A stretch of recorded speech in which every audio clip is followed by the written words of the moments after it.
அந்த காலத்தில் அண்ணாமலை ரெட்டியார்னு ஒருத்தர் இருந்தார். அவர் வெங்கனூர் அப்படிங்கிற கிராமத்தில் இருந்தார். அங்கேருந்து விருத்தாசலம் கோவிலுக்கு தவறாமல் போயிட்டு வந்துக்கிட்டு இருந்தார்.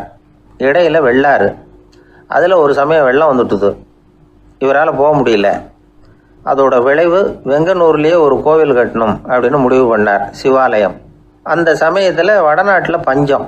அதனால் அங்கே இருந்த பல சிற்பிகள் தென்னாட்டை நோக்கி வர ஆரம்பித்தாங்க. அவங்க வெங்கனூர் வழியாக வர்றது தெரிஞ்சதும் இவர் போய் பார்த்தார். இங்கே ஒரு கோவில் கட்டணும், அதுக்கு நீங்கள் உதவணும்னார். பஞ்ச காலத்தில் இப்படி ஒரு வாய்ப்பு கிடைச்சதில் அவங்களுக்கும் ரொம்ப மகிழ்ச்சி. உற்சாகத்தோடு ஒத்துக்கிட்டாங்க. ஆலய திருப்பணி ஆரம்பமாச்சு. அவங்களுக்கு வேண்டிய எல்லா வசதிகளையும் இவர் செஞ்சு கொடுத்தார். அவங்களுக்கு எந்த குறையும் இல்லாமல் பார்த்துக்கிட்டார். அது மட்டும் இல்லை, ஒவ்வொரு நாளும் அங்கே வருவார். உங்களுக்கு என்ன வேணும், எது வேணும்னு கேட்பார். ஏதாவது குறை இருந்தால் சொல்லுவாங்க, உடனே தீர்த்து வைப்பார். இவரும் கேட்பார், எந்த குறையாக இருந்தாலும் என்கிட்ட சொல்லுங்க அப்படின்னு சொல்லுவார். அதை தவிர இவராகவே கவனித்தும் அவங்களுக்கு என்னென்ன தேவைங்கிறத கண்டுபிடிச்சி அதையெல்லாம் கொடுத்துக்கிட்டு இருப்பார். என்ன தேவைன்னாலும் அதை நிறைவேற்றி வச்சுருவார். அந்த சிற்பிகளின் தலைவன் ஒருத்தன், அந்த ஆளுக்கு வெத்தலை பாக்கு போடுறது பழக்கம். இதை தெரிஞ்சுக்கிட்டு அதுக்காகவே ஒரு ஆளை ஏற்பாடு பண்ணார். வேணுங்கிறப்போலாம் நீ வெத்தலை சிவல் மடித்து கொடுக்க வேண்டியது உன் வேலை அப்படின்னு ஒருத்தனை ஏற்பாடு பண்ணிட்டார். இப்படியெல்லாம் செஞ்சதும் அவங்களுக்கும் ரொம்ப உற்சாகம். ரொம்ப பொறுப்பாக சிற்ப வேலைகளை செஞ்சுக்கிட்டு இருக்கிறாங்க. ஒரு நாள் என்னாச்சு தெரியுமா? அந்த சிற்பிகளின் தலைவன் ரொம்ப நுணுக்கமாக ஒரு வேலையை செஞ்சுக்கிட்டு இருக்கிறான். சாரம் போட்டு அது மேலே படுத்துக்கிட்டு அண்ணாந்து பார்த்து உச்சியில் நுணுக்கமான சிற்பங்களை உருவாக்கிக்கிட்டு இருக்கான். சிற்பியின் கவனம் செதறப்படாதுங்கிறதுனால இவர் மெதுவாக சத்தம் போடாமல் கிட்ட போய் நின்று அதை கவனிச்சிக்கிட்டு இருக்கிறார். அந்த சிற்பி வழக்கம் போல் வெத்தலை பாக்குக்காக இடது கையை கீழே நீட்டினான். அந்த சமயம் பார்த்து அவருக்கு தாம்பூலம் கொடுக்குறவன் அங்கே இல்லை, எங்கேயோ போயிருக்கிறான். அண்ணாமலை ரெட்டியார் என்ன பண்ணார் தெரியுமா? தனக்காக கொடுக்கப்பட்ட தாம்பூலத்தை வாங்கி சிற்பியின் கையில் கொடுக்குறார். அவன் வாங்கி போட்டுக்கிட்டான். இது என்ன இன்னைக்கு வெத்தலை சீவல் வேறு மாதிரி இருக்குது, வாசனை தாம்பூலமாக இருக்குது அப்படின்னு யோசனை பண்ணிவிட்டு கீழே திரும்பி பார்க்குறார். பார்த்தா ரெட்டியார் மறுபடியும் சிற்பி கை நீட்டும் பொழுது கொடுக்கறதுக்காக தாம்பூலத்தை மடித்து வாங்கி வச்சுக்கிட்டு தயாராக நிற்கிறார். சிற்பிக்கு அதிர்ச்சி. உடனே பொத்துன்னு கீழே குதிச்சான். ஐயா, என்ன இது நீங்களா அப்படின்னா. இவர் சொன்னார், நான் ஒன்றும் தப்பு பண்ணலையே, உன்னுடைய கை புண்ணியம் செஞ்ச கை, கோயில் கட்டுற கை, அந்த கைக்கு தாம்பூலம் கொடுக்கறதுல என்ன தப்பு அப்படின்னாராம். ஏற்கனவே பஞ்சத்தில் அடிபட்டு வந்த எங்களை நீங்கள் ஆதரித்ததே பெரிய விஷயம். இந்த செயல் என்னை ஒரு பெரிய கடனாளி ஆகிவிட்டுது. ஐயா, எங்களுக்கு உணவு உடை இதை மட்டும் நீங்கள் கொடுத்தா போதும், ஊதியம்னு எதுவும் வாங்க மாட்டோம் அப்படின்னு நானும். அந்த சிற்பி எவ்வளோ வற்புறுத்தியும் எதுவும் வாங்கிக்கலையாம். இந்த செய்தியை தமிழ் தாத்தா டாக்டர் ஊவேசா சொல்லியிருக்கிறார். அந்த காலத்தில் எப்படிப்பட்டவங்கெல்லாம் வாழ்ந்துருக்கிறாங்க பாருங்கள். இந்த காலத்தில் ஒருத்தர் கோவில் கட்டினார், வேலை செய்கிற எல்லாருக்கும் சாப்பாடு போடுவார். சிற்ப வேலை செஞ்சுட்டு சாப்பிட வர்ற ஒவ்வொருத்தர் கையையும் அன்பாக பிடிச்சி முத்தம் கொடுத்து உள்ளே அனுப்புவார். அந்த கைகளுக்கு நீங்கள் கொடுக்குற மரியாதையாது அப்படின்னு கேட்டாங்க. அது இல்லைங்க, ஏற்கனவே முதல் பந்தியில் சாப்பிட வந்தவன் மறுபடியும் வர்றானான்னு கண்டுபிடிக்கிறதுக்காக கையை பிடிச்சி மோந்து பார்க்குறேன் அப்படின்னாராம் அவர். ஒரு ஆள் ராமகிருஷ்ணரை தேடி வந்தான். அவன் கையில் 1000 பொற்காசுகள் வச்சுருந்தான். அதை அவர்கிட்ட கொடுத்து இதை ஏற்றுக்கணும் அப்படின்னு ரொம்ப பணிவாக கேட்டுக்கிட்டான். அவர் பார்த்தார், இது எனக்கு தேவையில்லை, ஆனாலும் உன்னுடைய மனசை புண்படுத்துறதுக்கு நான் விரும்பலை, அதனால் நீ கொடுக்குறத வாங்கிக்கிறேன்னார். வாங்கிக்கிட்டார். அப்புறம் கேட்டார், இதை பாரு, இனிமேல் இதெல்லாம் என்னுடைய இது தானே அப்படின்னார். ஆமாம், அதையெல்லாம் நான் உங்களுக்கே கொடுத்துட்டேன்னா அவன். சரி, இப்போ நீ எனக்காக ஒரு காரியம் பண்ணணும்னார். என்ன செய்யணும்னு சொல்லுங்கன்னா, இந்த நாணயங்களையெல்லாம் எடுத்துக்கிட்டு போய் கங்கை நதியில் எரிஞ்சுட்டு வா அப்படின்னார். இவனுக்கு அதிர்ச்சியாக போச்சு. என்ன பண்ணுறது? இனிமேல் அது முடியாதுன்னு சொல்ல முடியாது. ஏன்னா அந்த நாணயங்களையெல்லாம் அவருக்கே கொடுத்துட்டான். இனிமேல் அதெல்லாம் இவனுடையது இல்லை. பேசாமல் அவ்வளவே அள்ளிக்கிட்டு ஆத்தங்கரைக்கு போனான். போனவன் ரொம்ப நேரம் திரும்பியே வரல. ராமகிருஷ்ணருக்கு சந்தேகம். என்ன ஆச்சு அந்த மனுஷனுக்கு?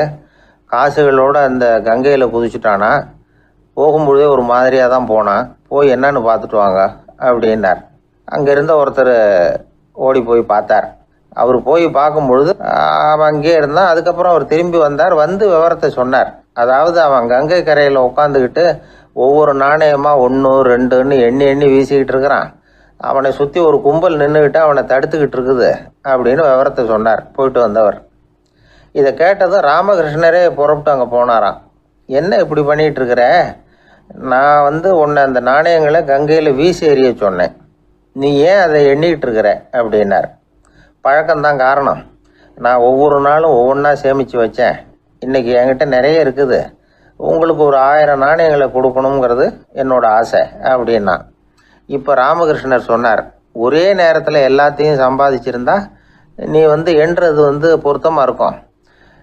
எல்லாத்தையும் இழக்கும்போது ஒவ்வொன்றா எண்ணிக்கிட்டு இழக்கிறதுங்கிறது சரியான செயல் இல்லை. அதனால் ஒரே தடவையாக எல்லாத்தையும் தூக்கி எறிஞ்சிடும் அப்படின்னார். இது இழப்பது அப்படிங்கிற ஒரு உயர்ந்த நிலை. இதை நாம் யதார்த்த வாழ்க்கையில் சம்மந்தப்படுத்தி பார்த்து குழப்பிக்கிட்டு இருக்கக்கூடாது. இழக்கிறேன்னு சொல்லிக்கிட்டு இருக்கிற காசையெல்லாம் ஆற்றுலையும் குளத்துலையும் கொண்டு போய் எரிஞ்சிட்டு வாங்க அப்படின்னு உபதேசம் பண்ணுறதாக யாரும் நினச்சிடக்கூடாது.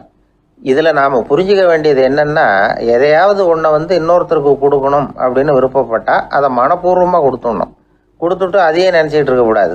நம்மால் ஒருத்தர் ஒரு 100 ரூபா நோட்டை தன்னுடைய நண்பர் ஒருத்தர்கிட்ட கொடுத்து, இது உனக்கு தான் வச்சுக்கோ அப்படின்னார். அவர் பார்த்தார், இது இனிமேல் எனக்கு தானே சொந்தம் அப்படின்னார். ஆமான்னார் அவர். அப்படின்னா எனக்காக நீ ஒரு உதவி செய்யணும்னார். சொல்லுங்கள் செய்கிறேன்னார் அவர். இந்த 100 ரூபா நோட்டை தீ வச்சு கொளுத்தி விடுன்னார். இவர் அதிர்ச்சியாகி அவரை பார்த்தார். இப்போ அவர் சொன்னார், நீ எனக்கு அன்பாக கொடுத்தது இது. இந்த நோட்டு கள்ள நோட்டுங்கிறது எனக்கு முன்னாடியே தெரியும். சீக்கிரம் கொளுத்தி விடு, அதுதான் நம்ம 2 பேருக்குமே நல்லது அப்படின்னாராம் அவர். ஒரு தந்தை தன்னோட பிள்ளைய ரொம்ப தைரியசாலியாக வளர்க்கணும்னு ஆசைப்பட்டார். அதுக்காக அவனை கூப்பிட்டு உட்கார வச்சு இப்படி உபதேசம் பண்ணார். இதை பாருப்பா, நான் உன்னாட்டம் இருக்கிறப்போலாம் எதுக்கும் பயப்பட மாட்டேன், ரொம்ப துணிச்சலாக இருப்பேன். ஒரு நாள் ஒரு அப்பாவி எலிய ஒரு பூனை துரத்திட்டு ஓடிச்சு. நான் உடனே என்ன செஞ்சேன் தெரியுமா? அந்த பூனையை பிடிச்சேன், அது வாலில் ஒரு பட்டாசு சரத்தை கட்டினேன், கொளுத்தி விட்டேன். படபடன்னு வெடிக்க ஆரம்பிச்சுட்டுது. அது துள்ளிக்கிட்டு அங்கேயும் இங்கேயும் ஓடி இருக்கு பாரு ஓட்டம், ரொம்ப தமாஷு அப்படின்னார் அப்பா. இப்படி சொல்லிவிட்டு பையனை பார்த்து, இதை கேட்கறதுக்கு உனக்கும் துணிச்சல் வருதா? நான் என்னுடைய செயலை நீ கேட்குறப்போ உனக்கு துணிச்சல் வருதா அப்படின்னு கேட்டார். வருதுன்னா பையன். எப்படின்னா அப்படிங்கிற விவரத்தையும் சொன்னான் அவன். அதாவது எலியை விரட்டினத்துக்காக பூனை வாலில் பட்டாசு கொளுத்துனீங்க நீங்கள், பூனையை விரட்டினத்துக்காக உங்கள் கழுத்தில் பட்டாசு சரத்தை மாட்டினா என்னென்னு தோணுது எனக்கு அப்படின்னா பையன். பையனோட துணிச்சல் அப்பாவே நடுங்க வச்சுட்டுது. அது சரி, ஒரு அப்பா பிள்ளைக்கு இப்படியா உபதேசம் பண்ணுறது? எல்லாருக்கிட்டையும் அன்பாக பழகிறது எப்படி அப்படின்னு சொல்லி கொடுக்கணும். பிஞ்சு உள்ளங்களில் நஞ்சை தூவலாமா? ஒரு நாள் விநாயகர் ஒரு பூனையோடு விளையாடிக்கிட்டு இருந்தாராம். அப்படி ஆசையாக விளையாடிக்கிட்டு இருந்தப்போ அவரோட கை நகம் தவறுதெல்லாம் பூனையோட முகத்தில் பட்டுட்டு தான். அது ஒரு சின்ன கீறலை உண்டாகி விட்டுது. அப்பா அவர் அதை ஒரு பெருசாக நினைக்கல. கொஞ்ச நேரத்துக்கு அப்புறம் விநாயகர் வீட்டுக்கு வந்தார். அவங்க அம்மா பார்வதி தேவியை பார்த்தார். பார்வதி தேவி கன்னத்தில் விரலால் கீறினது மாதிரி ஒரு அடையாளம் இருந்தது. விநாயகருக்கு அதிர்ச்சி, ஆச்சரியம். நம்ம அம்மா இந்த உலகத்துக்கே தாயார், அப்பேற்பட்ட அவங்க முகத்திலேயே கீறலை உண்டாக்கக்கூடியவங்க யாராக இருக்க முடியும் அப்படின்னு யோசனை பண்ணார். தாயே, உன்னுடைய கன்னத்தில் இந்த வடு எப்படிம்மா ஏற்பட்டதுன்னு கேட்டார். குழந்தாய், இது நீ செஞ்ச காரியம்தான்ப்பா, உன்னுடைய கை நகம் கீறினதுனால ஏற்பட்ட வடு தான் இது அப்படின்னாங்க அவங்க. விநாயகர் திடுக்கிட்டு போட்டார். எப்படிம்மா அது? நான் எந்த காலத்துலேயும் ஒன்று அப்படி கீறினதாக எனக்கு நினைவு இல்லையே அப்படின்னார். இன்னைக்கு காலையில் ஒரு பூனையை கீறினதை நீ மறந்துட்டியா அப்படின்னாங்க அந்த அம்மா. விநாயகர் திகைச்சு போய் நின்னார். பார்வதி தேவி சொன்னாங்க, இதை பாருப்பா, இந்த உலகத்தில் இருக்கக்கூடிய எல்லா உயிர்கள்லேயும் நான் இருக்கிறேன். நான் தான் இந்த உலகமாக ஆகியிருக்கிறேன். ஆகையினால நீ யாரை துன்புறுத்தினாலும் அது உண்மையிலேயே என்ன துன்புறுத்தினதாக தான் முடியும் அப்படின்னாங்க. விநாயகர் மனசுக்குள்ளே ஒரு வெளிச்சம் ஏற்பட்டு தான். அதுக்கப்புறம் அவர் யாரையுமே கல்யாணம் பண்ணிக்காததுக்கு அதுதான் காரணமா. இந்த உலகத்தில் எல்லாரையும், இங்கே இருக்கிற எல்லாத்தையும் தாயின் வடிவமாக அவர் பார்க்க ஆரம்பிச்சிட்டாராம். குருதேவர் ராமகிருஷ்ணர் இந்த கதையை எடுத்து சொல்லியிருக்கிறார். நபிகள் நாயகம் ஒரு தடவை ஒரு நாற்காலியில் உட்காந்து என்னமோ யோசனை பண்ணிட்டு இருந்திருக்கிறார். அப்போ அவரோட உடையில் ஒரு கீழ்ப்பகுதி தரையில் படிஞ்சு கிடந்திருக்குது. அங்கே விளையாடிக்கிட்டு இருந்த ஒரு பூனை அது மேலே படுத்து தூங்கி போயிடுச்சு. தொழுகை செய்ய வேண்டிய நேரம் வந்துட்டது. நபிகள் நாயகம் எழுந்திரிக்க பார்த்தார். அப்போ தான் பூனை தன்னோட உடை மேலே படுத்து தூங்கிட்டு இருக்கிறது கண்ணில் படுது.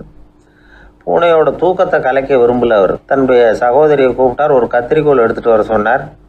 பூனை படுத்திருந்த உடைப்பகுதி மட்டும் இருக்குல்ல, அதை மட்டும் அதோட கத்திரிச்சு விட்டுட்டு அதுக்கப்புறம் அவர் எழுந்திரிச்சு தொழுகைக்கு போனாராம்.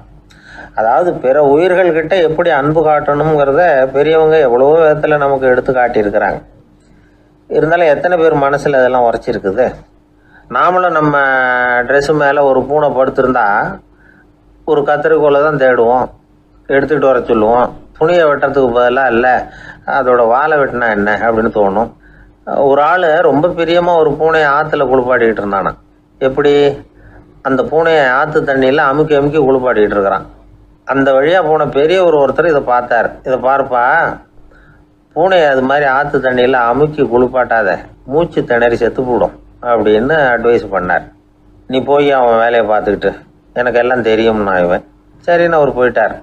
கொஞ்ச நேரம் கழித்து அவரே அந்த வழியாக திரும்பி வந்துக்கிட்டு இருந்தார்.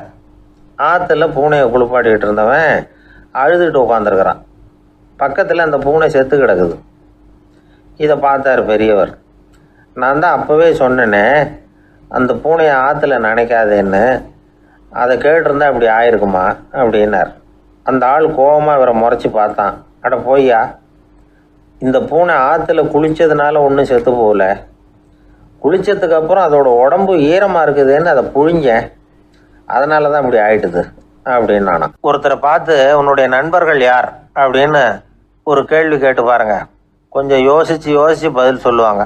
அவங்கக்கிட்டேயே உன்னுடைய எதிரிகள் யார் அப்படின்னு கேளுங்க, கடகடன்னு ஒப்பிச்சிருவாங்க.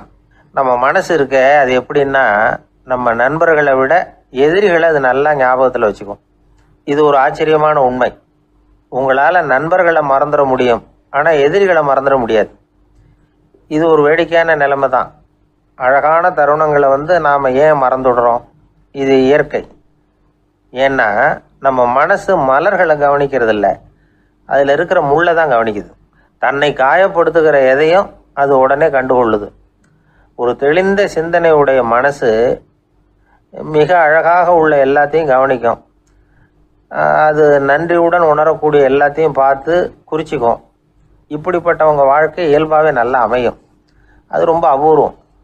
மனசில் உள்ள ஒரு சிறிய அமைப்பை மாற்றுவதை பொறுத்து தான் இந்த விஷயம் அப்படிங்கிறார் ஓஷோ. ஒரு யூத கோவில் இருந்து தான், அது யூதர்களின் மடமாகவும் இருந்தது. அங்கே ஒரு தலைமை குரு, அவர் ரொம்ப கண்டிப்பானவர்.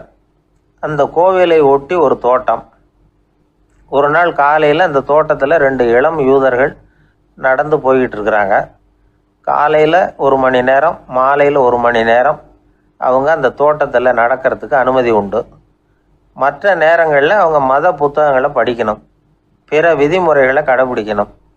அந்த 2 பேருமே தொடர்ந்து புகைப்பிடிக்கிற பழக்கம் உள்ளவங்க. ஆனால் கோவில் மடத்தில் இருக்கிறப்போ அவங்க புகைப்பிடிக்க முடியாது, அது கடுமையான குற்றம். சரி, நாம் தோட்டத்தில் இருக்கிறப்போவாவது புகைப்பிடிக்கலாமா அப்படின்னு ஒரு ஆசை அவங்க 2 பேருக்குமே. இருந்தாலும் பயம். இப்படி கேட்டால் மத குரு என்ன சொல்லுவாரோ அல்லது என்ன செய்வாரோங்கிற பயம். இப்படியே கொஞ்ச நாள் ஆச்சு. ஒரு நாள் இந்த 2 பேரில் ஒருத்தன் ரொம்ப கலங்கி போய் அந்த கோவிலிருந்து வெளியில் வந்துக்கிட்டு இருந்தான். வந்தவன் நேராக தோட்டத்து பக்கம் போனான். அங்கே இன்னொருத்தன் ஆனந்தமாக புகை பிடிச்சிக்கிட்டு இருக்கிறான். அதை பார்த்து தான் இவனுக்கு அதிர்ச்சி. அட கடவுளே, என்ன இது, நீ கேட்காமலே ஆரம்பிச்சிட்டியா அப்படின்னா. இல்லை நான் கேட்டுவிட்டு தான் ஆரம்பிச்சிருக்கேன்னா அவன்.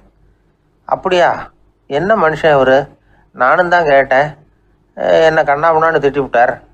இது என்ன கோவிலா இல்லை நரகமா? உனக்கு புகை பிடிக்கணும்னு ஆசையாக இருந்தால் நரகத்துக்கு போகணும்னு சொல்லிவிட்டார். அது சரி, உன்னை மட்டும் எப்படி அனுமதிச்சார் அப்படின்னு கேட்டான் இவன். அவன் சிரிச்சுக்கிட்டே, நீ எப்படி கேட்ட சொல்லு அப்படின்னா.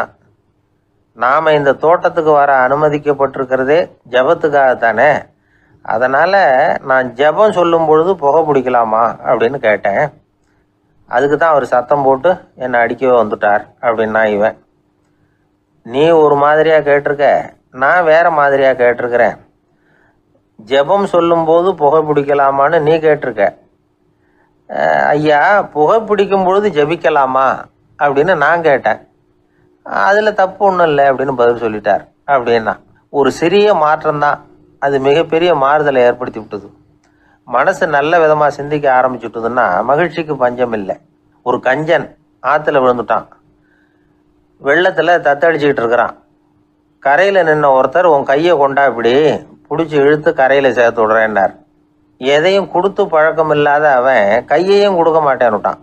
இவர் பார்த்தார்.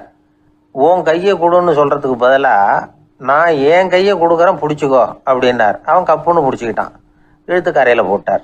இந்த உலகத்தில் எத்தனை வகையான மனிதர்கள் இருக்கிறாங்க, ஒவ்வொரு மனிதனுமே ஒவ்வொரு வகை அப்படிங்கிறாங்க விஞ்ஞானிகள். மனிதர்களை 3 வகையாக பிரிக்கலாம் அப்படின்னு சொல்கிறாங்க மெய்ஞானிகள். இவங்களை பற்றிலாம் ஏற்கனவே நாம் பேசியிருக்கிறோம். இப்போ டாக்டர் எட்வர்டு பேட்ச் அப்படிங்கிற நிபுணர் என்ன சொல்கிறார் தெரியுமா? மனிதர்களை 7 வகையாக பிரிக்கலாம்ங்கிறார். மனிதர்களின் மனநிலை அடிப்படையில் அவங்கள 7 விதமாக வகைப்படுத்துகிறார் அவர். சரி, அது என்ன 7 வகை? முதல் வகை என்னன்னா பயந்த குணம் உள்ளவங்க. சார் ரொம்ப பயந்த சுபாவம், வீட்டில் கூட வாயே திறக்க மாட்டார், சாப்பிட போகிறப்ப மட்டும்தான் கொஞ்சம் வாயை திறப்பார், அப்புறம் மூடிக்குவார் அப்படின்னு சில பேரை பற்றி நாம் பேசிக்கிறது உண்டு. இவங்கெல்லாம் இந்த வகை, அதாவது பயந்த குணம் உள்ளவர்கள் அப்படிங்கிற முதல் வகை. சரி, 2வது வகை என்னன்னா சஞ்சலப்படுகிறவர்கள், எதுக்கு எடுத்தாலும் கலக்கம் குழப்பம் இப்படியே காலம் தள்ளிட்டு இருப்பாங்க. பல பேர் பார்த்துருப்பீங்க. அவங்கெல்லாம் இந்த வகை. 3வது வகை என்னன்னா யதார்த்த உலகை மறந்து கற்பனை உலகத்திலேயே மிதக்கிறவங்க. இளைஞர்கள், கவிஞர்கள் இப்படி பல பேர் இருக்கிறாங்க. எப்போ பார்த்தாலும் கற்பனை உலகத்திலேயே மிதந்துக்கிட்டு இருப்பாங்க. கிட்டத்தில் போய் என்னங்க ஒரு மாதிரியாக இருக்கிறீங்க அப்படின்னு கேட்டு பாருங்கள், அவங்களெல்லாம் ஏதோ ஒரு அற்ப புழுவை பார்க்குறது மாதிரி அவங்கள பார்ப்பாங்க. அதுவும் அந்த வானத்து நிலாவை பாருங்கள், அது என்னை வா வான்னு கூப்பிடுது, எனக்கு சீக்கிரத்தில் ஒரு நாள் சிறகுகள் முளைக்கும், சிறகடித்து வானத்தில் பறந்து போவேன், அந்த செல்ல நிலாவை கொஞ்சிவிட்டு வருவேன், இப்படிலாம் பேசிகிட்டு இருப்பாங்க. கொஞ்சிறது அப்புறம் இருக்கட்டும், இப்போ கஞ்சிக்கு வழியே பாருப்பா அப்படின்னா அதை காதில் வாங்க மாட்டாங்க. நாம் ஏதோ இந்த உலகத்தை அனுபவிக்க தெரியாதவர்கள் மாதிரி நம்மளை அவங்க கவனிப்பாங்க. இப்படி ஒரு ரகம். 4வது வகை மனிதர்கள் எப்படின்னா இவங்க தனிமை உணர்வு மிக்கவர்கள். இவங்க மற்றவங்களோட இயல்பாக நெருங்கி பழகிறதில்ல, தான் உண்டு தன்னுடைய வேலை உண்டுன்னு இருந்துட்டு போகிறவங்க. அடுத்த வீட்டில் இருக்கிறவர் யார் அப்படின்னு கேட்டால் கூட அடுத்த வீடுன்னு ஒன்று இருக்கா அப்படிங்கிறது மாதிரி நம்ம முகத்தை பார்ப்பாங்க. அவங்ககிட்ட மேற்கொண்டு நாம் என்னத்தை பேச முடியும்? இப்படி ஒரு வகை. 5வது வகை மனிதர்கள் எப்படின்னா இவங்க மற்றவங்க செல்வாக்குக்கு உட்பட மறுப்பவர்கள். அடுத்தவங்களோட செல்வாக்குக்கு இவங்க ஆட்படுறதில்லை. நான் யார் தெரியுமான்னு கேட்டால் அதை தெரிஞ்சுட்டு எனக்கு என்ன ஆக போகுதும்பாங்க. இவங்கெல்லாம் அந்த ரகம். 6வது வகை மனிதர்கள் எப்பவும் எதுலேயும் பற்றில்லாமல் இருக்கிறவங்க. இது ஒரு துறவு மனப்பான்மை. இயல்பாகவே சில பேர் இப்படி உண்டு, அவங்களுக்கு எதுலேயும் ஒரு ஈடுபாடு இருக்காது. அப்படிப்பட்டவங்கெல்லாம் 6வது வகை. 7வது வகை மனிதர்கள் மற்றவங்க கவலையை தன்னுடையதாக ஆக்கிக்கிட்டு கவலைப்படுறவங்க. இவங்கெல்லாம் மகாத்மாக்கள். தாம் வேறு அடுத்தவங்க வேறு அப்படிங்கிற எண்ணம் இவங்களுக்கு வர்றதில்லை. அதனால் அடுத்தவங்களுக்கு ஒரு துன்பம் வந்ததுன்னா இவங்களால சும்மா இருக்க முடியறதில்லை. ஆகக்கூடி இப்படி 7 விதமான மனிதர்களை அடையாளம் காட்டுறார் அந்த நிபுணர். இதில் நாம் எந்த வகையில் வர்றோம் அப்படிங்கிறத நாம் தான் அடையாளம் கண்டுபிடிக்கணும். எனக்கு தெரிஞ்ச ஒரு மனிதர் உண்டு. அவர் ஒரு வித்தியாசமான வகை. எதையும் நடைமுறை சாத்தியமாக சிந்திக்கிறவர். எப்பவும் அடுத்தவங்களும் நல்லா இருக்கணும், நாமும் நல்லா இருக்கணும் அப்படின்னு ஆசைப்படுறவர். அவருக்கு ஒரு சமயம் திடீர்னு உடம்பு சுகம் இல்லாமல் போயிட்டுது. டாக்டர்கிட்ட போனார், பணம் கொடுத்தார், வைத்தியம் பார்த்துக்கிட்டார். அவர் எழுதி கொடுத்த மருந்து சீட்டை வாங்கினார். ஒரு மருந்து கடைக்கு போனார், பணம் கொடுத்தார், மருந்து வாங்கினார். அதை எடுத்துகிட்டு வீட்டுக்கு வந்தார். அதுக்கப்புறம் அந்த மருந்து அவர் சாப்பிட்ணும்ல, சாப்பிடவே இல்லை, அப்படியே சும்மா வச்சுட்டார். அவரை பார்த்து கேட்டேன், ஏன் சார் இப்படி பண்ணுறீங்க, வீண் செலவு தானே இது, நீங்கள் ஏன் டாக்டர்கிட்ட போய் பணம் செலவு பண்ணினீங்கன்னு கேட்டேன். அவர் சொன்னார், டாக்டர் வாழணும் இல்லையா, அதனால தான் அப்படின்னார். சரி, அப்புறம் ஏன் மருந்து வாங்கினீங்க அப்படின்னு கேட்டேன். மருந்து கடைக்காரர் வாழணும் இல்லையா, அதனால தான் அப்படின்னார். சரி, அப்புறம் ஏன் வாங்கின மருந்து சாப்பிடாம வச்சுட்டீங்க அப்படின்னதுக்கு, நான் வாழணும் இல்லையா அதனால தான் அப்படின்னார். இவர் வாழ்க்கையை புரிஞ்சுக்கிட்டவர். இப்படி வாழ்க்கையை புரிந்து கொண்டு வாழ தெரிஞ்சுக்கணும். எந்த வகை மனிதர் நாம் அப்படிங்கிறத புரிஞ்சுக்கிட்டு வாழ்ந்தோம்னா வாழ்க்கையில் வெற்றி நிச்சயம். அது ஒரு புகைவண்டி நிலையம். அங்கே ஒருத்தர் காலார நடந்து வந்துக்கிட்டு இருந்தார். அவர் தன்னுடைய வீட்டில் உட்காந்து ரொம்ப நேரம் எழுதுவார். எழுதுகிற நேரம் போக மற்ற நேரங்களில் தம்முடைய சொந்த வயல்களில் வேலை பார்ப்பார். அது முடிஞ்சதும் என்ன பண்ணுவார்னா பக்கத்தில் இருக்கிற புகை வண்டி நிலையத்துக்கு போவார். அங்கே கொஞ்சம் நேரம் அப்படியே காலார நடந்து வருவார். இது அவருடைய அன்றாட வழக்கம். அன்னைக்கும் அது மாதிரி தான் அவர் நடந்து வந்துக்கிட்டு இருக்கிறார். அந்த சமயத்தில் அங்கே நடைமேடையில் ஒரு அம்மையார் நின்றுட்டு இருக்கிறாங்க. இவரை கண்டதும் கையை தட்டி கூப்பிட்டாங்க. இங்கே கொஞ்சம் வர முடியுமா அப்படின்னாங்க. இவர் போனார். என்னங்கன்னு விசாரித்தார். அந்த அம்மையார் விவரம் சொன்னார். ஐயா, நானும் என்னுடைய வீட்டுக்காரரும் இங்கே வந்தோம். அதுவும் நிற்கிதே, அந்த ரயிலில் ஏறி ஊருக்கு போகணும். என்னுடைய வீட்டுக்காரரு அதுவும் அந்த உணவு விடுதிக்கு போயிருக்கார், இன்னும் வரல. அவர் வர்றதுக்குள்ளே ரயில் புறப்பட்டுரும் போல இருக்கு. நீங்கள் ஓடி போய் அவரை அழைச்சிக்கிட்டு வர முடியுமா அப்படின்னு கேட்டாங்க. சரின்னார் இவர். உடனே அந்த அம்மா தன்னுடைய கணவர் எப்படி இருப்பார் அப்படிங்கிற அடையாளங்களை கொஞ்சம் சொல்லி அனுப்புனாங்க. போய் தேடிட்டு இருக்க வேண்டாமேங்கிறதுக்காக. பார்க்குறதுக்கு இப்படி இருப்பார், இந்த மாதிரி ஆடை அணிஞ்சிருப்பார் அப்படின்னு விவரமாக சொன்னாங்க. அதை இவர் கவனமாக கேட்டுக்கிட்டார். நீங்கள் போய் அழைச்சிட்டு வாங்க, வந்த உடனே உங்களுக்கு உண்டான கூலியையும் கையோடு கொடுத்து விட்றேன் அப்படின்னாங்க அந்த அம்மா. இவர் போனார். அந்த அம்மா சொன்ன அடையாளங்களை வச்சு அவர் வீட்டுக்காரரை கையோட கூட்டிகிட்டு வந்துட்டார். கொண்டுட்டு வந்து அந்த அம்மா கிட்ட ஒப்படைச்சார். உடனே அவரும் ஏற்கனவே சொன்ன பிரகாரம் அவருக்கான கூலி பணத்தையும் கொடுத்தாங்க. அவரும் எதுவும் மறுப்பு சொல்லாமல் அதை வாங்கிட்டார். வாங்கிக்கிட்டு திரும்பினார். அந்த சமயத்தில் எதிரில் வந்த ஒருத்தர் அவர் அடையாளம் கண்டுபிடிச்சிக்கிட்டார். அவங்க 2 பேரும் பேசிக்கிறது இவங்க காதில் விழுந்தது. அப்போ தான் இவங்களுக்கு அது புரிஞ்சுது. இவங்கக்கிட்ட கூலி வாங்கினவர் யாருன்னா அவர் தான் பேரறிஞர் லியோ டால்ஸ்டாய் அப்படிங்கிறது புரிஞ்சுது. அவங்க 2 பேரும் பேசிக்கிறத வச்சு ரஷ்ய நாட்டின் மிகப்பெரிய ஞானி லியோ டால்ஸ்டாய், சோவியத் நாட்டின் ஈடு இணையற்ற இலக்கிய மேதை. இது தெரிஞ்ச உடனே அந்த அம்மா அவர்கிட்ட ஓடினாங்க. ஐயா, உங்களுக்காக நான் கூலி கொடுத்தேன், நான் பெரிய தவறு பண்ணிவிட்டேன் அப்படின்னு சொல்லி வருத்தப்பட்டாங்க. பரவாயில்ல, ஆனால் நீங்கள் எனக்கு கொடுத்த கூலி பணத்தை நான் திருப்பி கொடுக்க மாட்டேன். ஏன் தெரியுமா? அது நான் உழைச்சி பெற்ற தொகை அப்படின்னார். யாருக்குமே அதிக மகிழ்ச்சியை தரக்கூடிய பணம் எதுன்னு கேட்டால் அது அவங்க உழைப்புக்கு ஊதியமாக கிடைக்கிற பணம் தான். நம்ம ஆட்கள் சில பேருக்கு உழைக்காமல் கிடைக்கிற தீய வழியில் வருகிற பணம் கூட மகிழ்ச்சியை கொடுக்கும். ஒரு பெரிய தொழிற்சாலை, அதோட முதலாளி கடுமையான ஒரு கட்டுப்பாடு விதிச்சிருந்தார். அது என்ன கட்டுப்பாடுன்னா, இந்த தொழிற்சாலைக்கு உள்ள யாரும் சிகரெட்டு பிடிக்கக்கூடாது அப்படிங்கிறது தான். ஒரு நாள் இந்த முதலாளி தன்னுடைய தொழிற்சாலையை சுற்றி பார்த்துக்கிட்டு வரார். அப்போது ஒரு இளைஞன் உள்ள சிகரெட்டு பிடிச்சிக்கிட்டு இருந்தான். அதை பார்த்து விடுறார். அவ்வளவுதான், அவருக்கு கோபம் வந்துட்டுது. உடனே உதவியாளரை கூப்பிட்டார். அதோ பாரு, அந்த சிகரெட்டு பிடிச்சிக்கிட்டு இருக்கிறானே, அவன் கணக்கை முடித்து வெளியில் அனுப்பி வச்சிரு அப்படின்னு உத்தரவு போட்டார். அது பிரகாரம் உடனே அவனை அழைச்சிட்டு போய் கணக்கு பார்த்து சம்பள பாக்கி அப்புறம் உதவித்தொகை எல்லாத்தையும் மொத்தமாக கையில் கொடுத்து வெளியில் அனுப்பி வச்சுட்டாங்க. அவன் பணத்தோடு வெளியில் வந்தான். ஏதோ யோசனை பண்ணபடியே நின்றுக்கிட்டு இருந்தான். அவன் என்னப்பா யோசிக்கிற அப்படின்னாரு எதிரில் வந்தவர். இவன் சொன்னான், ஒன்றும் இல்லை, என்னோட நண்பன் ஒருத்தனை பார்க்கறதுக்காக உள்ளே போனேன். பேர் என்னன்னு கேட்டுவிட்டு ஒரு 50,000 ரூபா பணத்தையும் கொடுத்து வெளியில் அனுப்பி வச்சுட்டாங்க.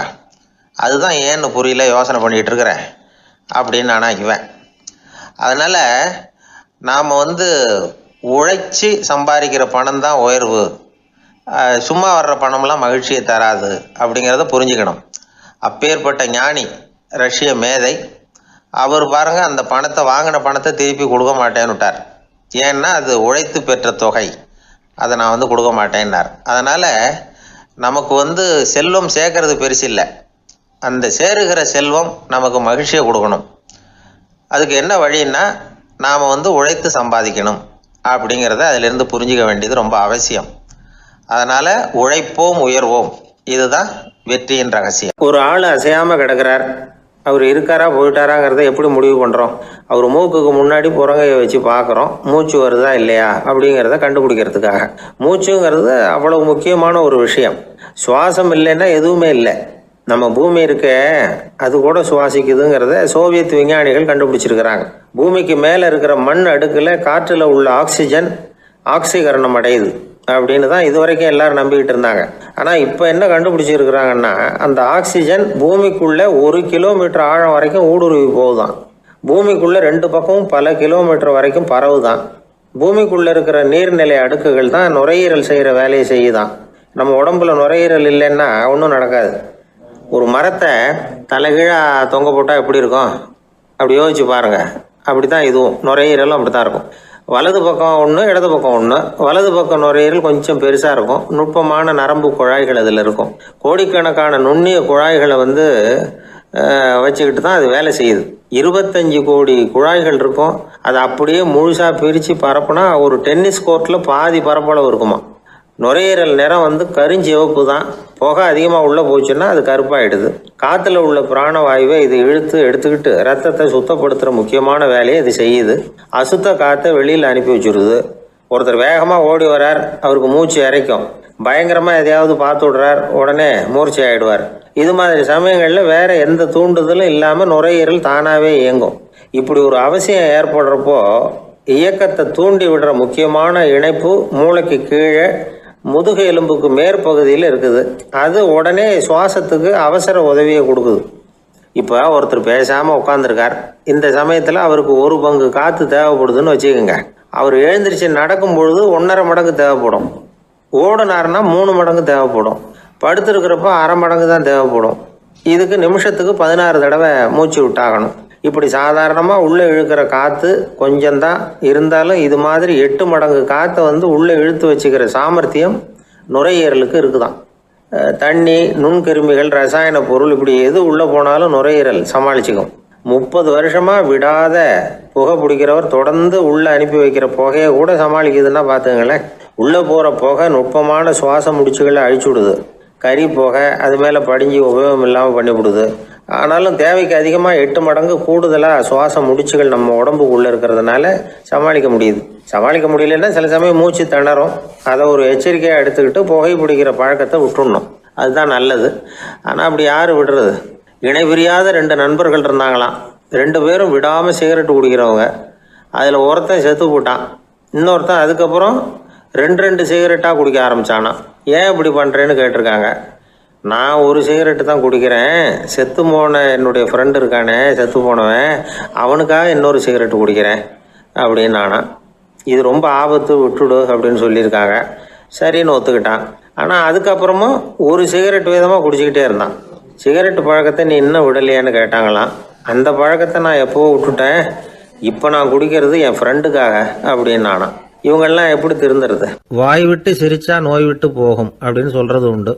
அது என்ன வெறும் அலங்காரத்துக்காக சொன்ன வார்த்தையா, இல்லை அர்த்தத்தோடு சொன்ன வார்த்தையா அப்படின்னு யோசிச்சா அதில் நிஜமாகவே அர்த்தம் இருக்குதுன்னு தான் தெரியுது.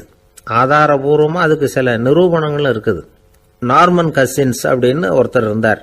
அவர் ஒரு அமெரிக்க பத்திரிகை ஆசிரியர். அவருக்கு ஏதோ ஒரு விதமான அழற்சி நோய், இன்ஃப்ளமேஷன் டிசீஸ். அது டாக்டர்கள்லாம் அதுக்கு என்ன விதமான வைத்தியமும் கிடையாது அப்படின்னு சொல்லி பல இதெல்லாம் பார்த்துட்டு கடைசியாக சொல்லிவிட்டாங்க அதுக்கு வைத்தியமே இல்லைன்ட்டாங்க. டாக்டர்கள் தான் சொல்லிவிட்டாங்களே, அதனால் இது இப்படியே இருந்துட்டு போகட்டும் அப்படின்னு விட்டுற வேண்டியது தானே. ஆனால் அவர் அப்படி நினைக்கல. உடனே அவர் என்ன பண்ணார்னா, ஆஸ்பத்திரி ரூமை காலி பண்ணார். ஹோட்டலில் போய் ஒரு ரூம் எடுத்துக்கிட்டார். அங்கே போனார். தினமும் அவருக்கு பிடிச்ச தமாஷான படங்களை எல்லாம் டிவியில் போட்டு பார்த்துக்கிட்டு இருந்தார். சிரிப்பு வரக்கூடிய புத்தகங்களை எல்லாம் படித்தார். கொஞ்ச நாள் ஆச்சு, அவருக்கு இருந்த தொந்தரவு குணமாக ஆரம்பிச்சிட்டுது. இதை கேள்விப்பட்ட உடனே பழைய டாக்டர்கள்லாம் ஓடி வந்தாங்க. ஓடி வந்து பார்க்குறாங்க. அவர் உடம்பை சோதனை பண்ணி பார்க்குறாங்க. பார்த்தா அவர் உடம்பு குணமாகறதுக்கு உதவியாக இருந்தது சிரிப்பு தான் அப்படிங்கிறத விஞ்ஞானபூர்வமாக அவங்க ஒத்துக்கிட்டாங்களாம். இருந்தாலும் சிரிப்பு எந்த முறையில் எந்த விதத்தில் உதவி பண்ணுது அப்படிங்கிறத இன்னமும் சரியாக புரிஞ்சிக்க முடியல. ஆனாலும் ஒரு சில விஷயங்கள் மட்டும் புரியுது. அது என்னன்னா, சிரிப்பு சுவாசத்தை மேம்படுத்துது, ரத்த அழுத்தத்தை குறைக்குது, உடம்பு குணமாகறதுக்கே உரிய சில ஹார்மோன்கள் அதிகமாக உருவாகி வர்றதுக்கு வழி செய்யுது. இந்த அளவுக்கு தான் சிரிப்போட செயல்பாட்டை நாம் புரிஞ்சிக்க முடியுது. இருந்தாலும் இதை பற்றி கண்டுபிடிக்க வேண்டியது இன்னமும் ஏராளமாக இருக்குது. அதையெல்லாம் விவரமாக கண்டுபிடிக்கிற வரைக்கும் நாம் காத்துக்கிட்டு இருக்க வேண்டியதில்லை. இப்போவே தாராளமாக சிரிக்கலாம். அதில் என்னத்துக்கு சிக்கணும்? காசா பணமா? சிரிப்புன்னா ஹாஹான்னு சத்தம் போட்டு சிரிச்சாதான் உடம்புக்கு நல்லதுன்னு இல்லை. லேசான புன்னகை கூட உடம்புக்கு நல்லது செய்யுமா. லேசாக புன்னகை பூத்தா அந்த சமயத்தில் நாம் எப்படி ஆகுது, நம்ம உடம்பு பூரா அமைதி அடையுதான். இதையும் ஆதாரபூர்வமாக கண்டுபிடிச்சி தான் சொல்கிறாங்க. எப்போவாவது மனசு சங்கடமாக இருக்கிறப்போ கொஞ்சம் முயற்சி பண்ணி முகத்தில் புன்னகையை கொண்டுகிட்டு வந்து பாருங்கள். அதோட சுகம் உங்களுக்கு அனுபவித்து பார்த்தா தான் தெரியும். கண்ணும் உதடும் மலரும் பொழுது இருக்கிற ஆனந்தமே ஆனந்தம் அப்படிங்கிறாங்க அனுபவித்து பார்த்தவங்க. வாழ்க்கையில் நாம் தமாஷா இருக்கணும்னா அதுக்கு சில வழிகளையும் அவங்க சொல்லி வச்சிருக்கிறாங்க. முதல்ல நீங்கள் உற்சாகமாக இருக்கிறவங்க கூடவே அதிகமாக பழகணும், அவங்க கூடவே அதிக நேரம் இருக்கிறது மாதிரி பார்த்துக்கணும். அழுது வடிகிறவங்ககிட்டயே இருக்கக்கூடாது, அவங்கள அவாய்டு பண்ணுங்க, அவங்கள விட்டு விலகி வந்துடுங்க. உங்கள் முன்னாடி இருக்கிறவர் எப்பவும் மூஞ்சியை தொங்க போட்டுக்கிட்டே இருக்கிறவராக இருந்தால் கொஞ்ச நாளில் உங்கள் முகமும் அப்படியே ஆகிடுமா, ஜாக்கிரதையாக இருக்கணுமா. ரெண்டாவது, எடுத்ததுக்கெல்லாம் சீரியஸ் ஆகிடக்கூடாது, எதையும் நிதானமாக யோசிக்கணும். அடுத்தவங்க நம்மளை மதிக்கணுங்கிறதுக்காக நாம் பகட்டாக நடந்துக்கிறதுக்கு ஆசைப்படக்கூடாது. உங்களுக்கு பிடிச்ச தமாஷான வீடியோ படங்கள், புத்தகங்கள் இதையெல்லாம் லிஸ்ட்டு போட்டுக்கிட்டு முடிஞ்ச அளவுக்கு வாங்கி சேர்த்து வீட்டுக்குள்ளேயே ஒரு லைப்ரரி உண்டாக்கிக்கலாம். ஒரு பெரிய பிஸ்னஸ்மேன், ரொம்ப வெற்றிகரமாக பிஸ்னஸ் பண்ணுறவராம். அவர் எப்படின்னா அடிக்கடி ரயிலில் பிரயாணம் பண்ணுறப்போ நியூஸ் பேப்பரை வச்சுக்கிட்டு ரொம்ப சுவாரஸ்யமாக படிச்சுக்கிட்டே போகிறான். நியூஸ் பேப்பரில் அப்படி என்ன சுவாரஸ்யமான விஷயம் அப்படின்னு எட்டி பார்த்தா அதுக்குள்ளே ஒரு காமிக் புஸ்தகத்தை வச்சுக்கிட்டு படிச்சுக்கிட்டு இருப்பாராம். என்னங்க அப்படின்னு கேட்டால், என் மனசு லேசாக இருக்கிறதுக்கு இது ரொம்ப உதவியாக இருக்குது அப்படின்பாரான். அது ஒரு பக்கம் இருக்கட்டும். சிரிப்புன்னா எல்லா விதமான தமாஷும் உடம்புக்கு நல்லதுன்னு நினச்சிடக்கூடாதான். ஜேம்ஸ் கரோல் அப்படிங்கிற அமெரிக்க உளவியல் நிபுணர் என்ன சொல்கிறார் தெரியுமா? அடுத்தவங்களை குறை சொல்கிறது, கேலி பண்ணுறது, நையாண்டி பண்ணுறது, இது மாதிரியான நகைச்சுவையெல்லாம் நல்லது செய்கிறது இல்லைங்கிறார் அவர். அடுத்தவங்களை தொந்தரவு பண்ணாத ஜோக்குகள் தான் எப்பவும் நல்லது. யாராவது ஜோக்கு சொன்னால் தாராளமாக சிரிக்கணும்.